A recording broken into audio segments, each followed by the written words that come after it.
Hi, this is Arnold Niak, and Arnold is one of our beloved members here at Canyon View, and you've been coming here how long now? About 6 years. 6 years, and you were blessed to get married Yep. a year ago? Yep. And you have a beautiful wife. Thank you. It's great to have you guys here. Thanks. But Arnold is a police officer with Grand Junction Police Department, and I had the blessing of doing a ride-along with Arnold a couple Fridays ago, and got to play a little ninja to watch his back. Just kidding. But anyway, Arnold, tell us a little of your background of how you ended up becoming a police officer here in Grand Junction. Okay. So I'm originally from New York. Went to school for teaching, actually. Graduated with a degree and then thought about doing something else. And then I ended up doing a summer camp out here in the summer of 2007. And while I was out here, I thought about being a police officer. And just applied with the Grand Junction Police Department. I worked as a dispatcher for 5 years. And then after that, applied for a police officer and was hired. And a little bit of my family history. So I grew up, my dad was an alcoholic, and he was pretty abusive towards me and my mother. So I saw that for 16 years, and one night actually called the police on my father, and they came and arrested him. And that was a tough experience, but I still remember it to this day. And then from growing up, I really saw it from both sides a little bit. My dad, he was abused when he was growing up, so he didn't really know much better, and then I saw what I didn't want to become. And then I think it's helped me as a police officer understand a little bit more about family dynamics from both ends.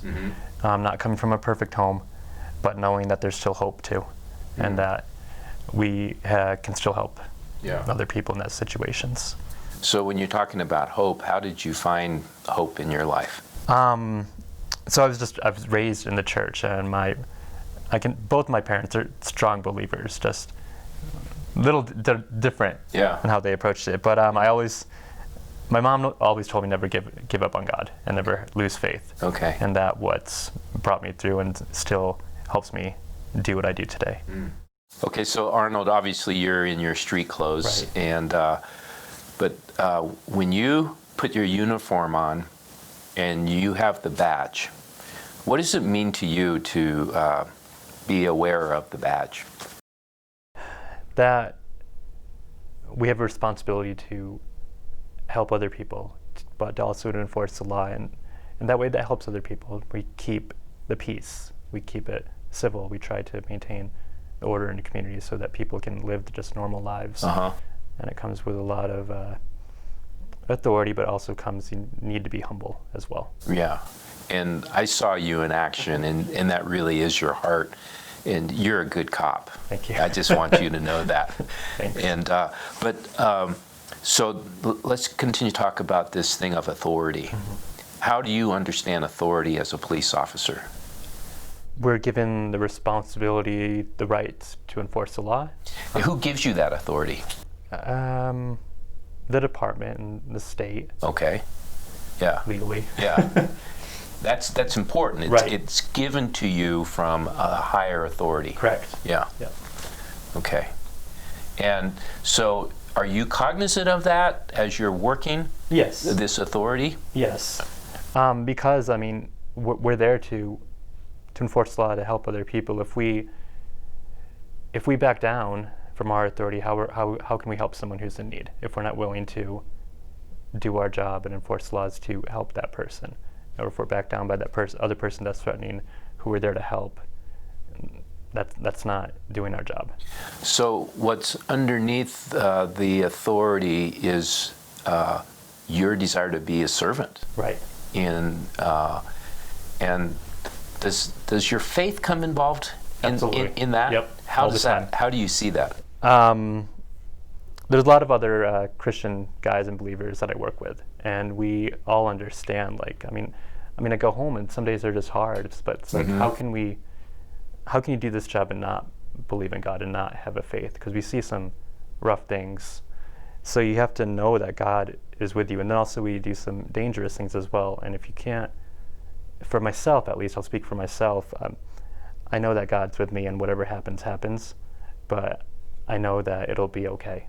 So that gives me a little more courage and a little more confidence to do what I have to do. Yeah. Yeah, part of being a servant of Jesus, saying a person who loves is willing to lay down his life for another. Right.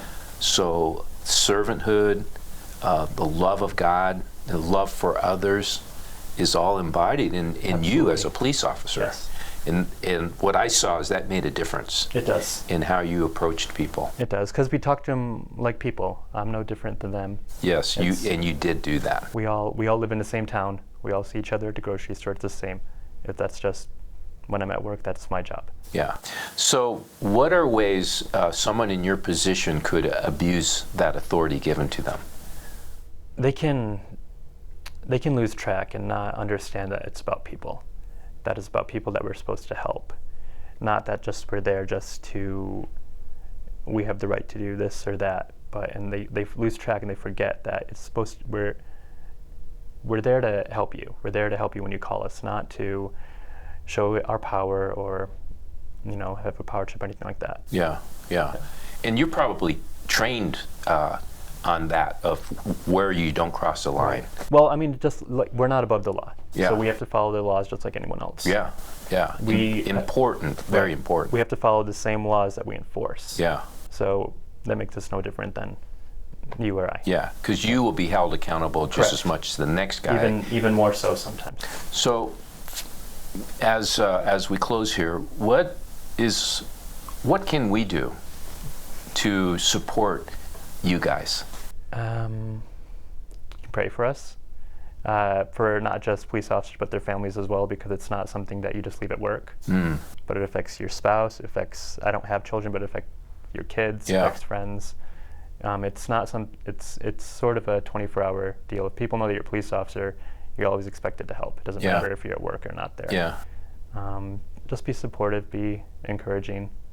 You can wave and smile when we drive by. We'll wave and smile back.